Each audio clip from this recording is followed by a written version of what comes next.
আজকের যে বিষয়, এই বিষয়টা হলো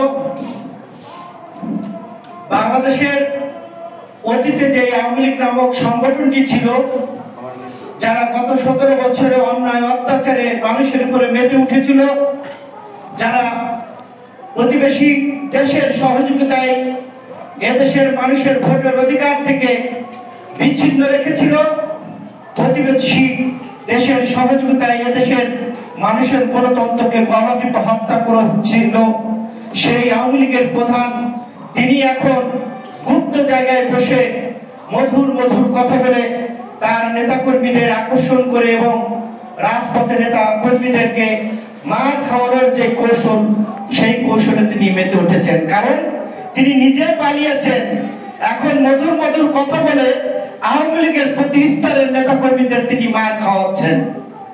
আমি এই আওয়ামী লীগের নেতা কর্মীদেরকে বলতে চাই, এই আওয়ামী লীগের বড় শত্রু হলো আপা।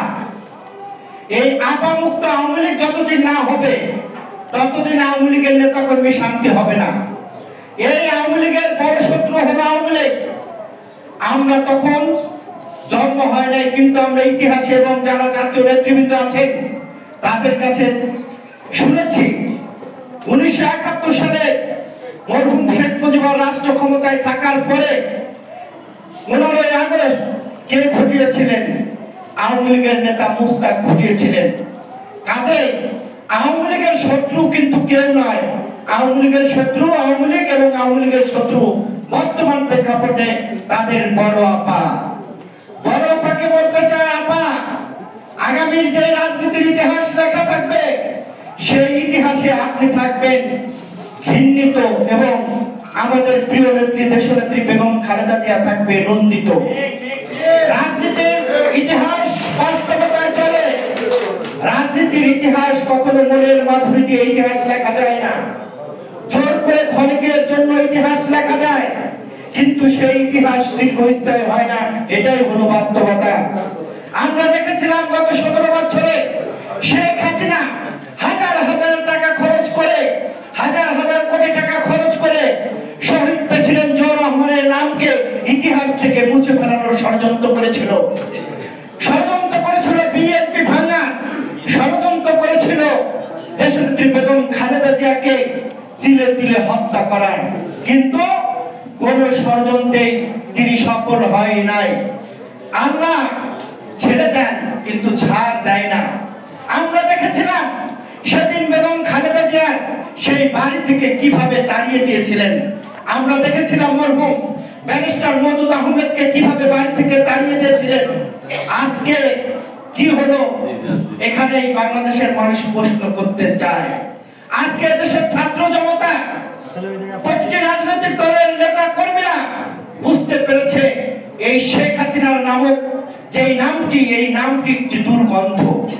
এই নাম মুখে আনাও এখন পার। আজকে আওয়ামী লীগের বন্ধুদের বলতে চাই, যারা শেখ হাসিনার উস্কানিতে বাংলাদেশ অরাজকতা করতে চান, তাদের বাড়িও 32-এর মতো হতে পারে, এটা মাথায় রাখতে হবে। আপনাদের বড় অপার কথায় বেশি নাচানাচি করলে এদেশের মানুষ কিভাবে আওয়ামী লীগকে শিক্ষা দিতে হয় সেটা এদেশের মানুষ জানে। কাজেই বড় অপার কথায় কেউ লাফালাফি করবেন না।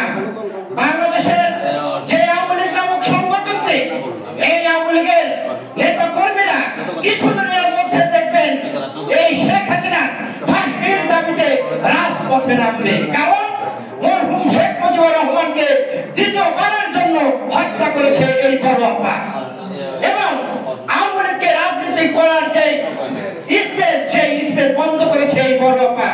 এই কারণে এই আওয়ামী লীগ নামক যে রাজনৈতিক সংগঠন, এই সংগঠনকে কলঙ্কিত করার জন্য এবং মরহুম শেখ মুজিবুর রহমানকে দ্বিতীয়বারে হত্যা করার জন্য এই শেখ হাসিনার বিচারের দাবিতে আওয়ামী লীগ বন্ধুরা রাজপথে নামবে। সেদিন আর বেশি দেরি নেই। কাজে আমরা এখানে যারা আছি, আমাদের সকল ঐক্যবদ্ধ থাকতে হবে।